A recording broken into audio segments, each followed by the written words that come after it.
বিয়ের আগে প্রেম জমে, বিয়ের পর প্রেম কমে। এটি নিয়ে বিতর্ক হতেই পারে না, এটি তো দিনের আলোর মতো সত্যি।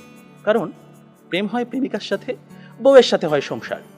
প্রেমিকাকে আদর করে বউ বলে ডাকা যায়, তাকে লোকের কাছে বউ বলে পরিচয় করিয়ে দেওয়া যায়।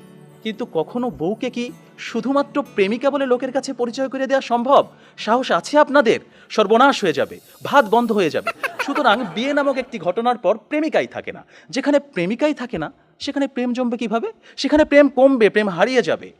আবার প্রেমিকের দেয়া 2 পয়সার আলতা, কাঁচের চুড়ি কিংবা সস্তায় কেনা শাড়ি, এগুলো প্রেমের সময় প্রেমিকার কাছে থাকে আদরের, থাকে ভালোবাসার, থাকে যত্নের। কিন্তু বিয়ের পর বউয়ের কাছে এগুলো হয়ে যায় চোখের বিষ। একজন সত্যিকারের প্রেমিকের প্রেমের উপন্যাসে বিয়েই কখনো শেষ পৃষ্ঠা হয় না। কারণ তারা জানে কোনো কোনো প্রেম না পাওয়াতেই পূর্ণতা খুঁজে পায়। তাই পৃথিবীর শত গল্প, কবিতা, উপন্যাসে প্রেমকে সাজানো হয়েছে না পাওয়ার বেদনায়। আর এজন্যই প্রেমটা আসলে বিয়ের আগেই, অর্থাৎ না পাওয়াতেই জমে। তাই অবশেষে আমি বলতে চাই, আমি যদি তোমাকে পাই তাহলে বিয়ের পর আমি হয়ে যাব দায়িত্বশীল পুরুষ। বিয়ের আগে যেমন ছিলাম লুতুপুতু প্রেমিক, যেমন ছিলাম আবেগী প্রেমিক, বিয়ের পর হয়ে উঠবো আমি দায়িত্বশীল পুরুষ। কারণ আমি জানি বিয়ের পর দায়িত্ববাদ দিয়ে প্রেম জমাতে গেলে সংসার টিকবে না। আমি পুরুষ, আমি রাখবো তোমায় বাহুডোরে, কখনো ভালোবাসার আদরে, আবেগী প্রেমিক হয়ে, কখনো বা স্বামীর দায়িত্বে। যেভাবে কবি বলেছেন, সাজিয়ে গুছিয়ে তবুও ঠিক কাব্য করে বলা গেল না। এজন্ম তো কেটেই গেল অসম্ভবের অসঙ্গতে। পরের জন্মে বয়স যখন 16ই সঠিক, আমরা তখন প্রেমে পড়ব। ভালোবাসার বৃষ্টি হোক, প্রেমিক হৃদয় মুগ্ধ নয়নে তাকিয়ে বলুক, তোমারই যেন ভালোবাসিয়াছি শতরূপে শতবার, জনমে জনমে যুগে যুগে অনিবার। হে দেবী, হে প্রিয়তমা, তুমিই আমার ঘর, তুমিই আমার বাড়ি।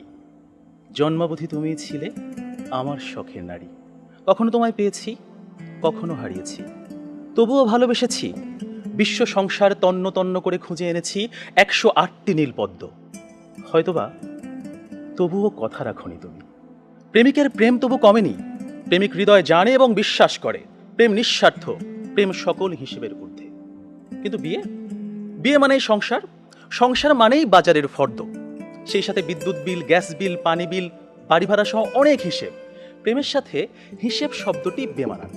একজন প্রেমিককে হতে হয় উন্মাদ, বেহিসেবি, পাগল, যাকে প্রেমিকা রোজ একবার করে বলবে, এই তুমি না একটা পাগল।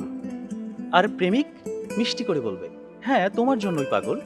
এই খুনসুটিগুলো বাজারের ফর্দ হাতে নয়, কারেন্ট বিলের কাগজ হাতে নয়, এগুলো বরং গোলাপ হাতেই সুন্দর।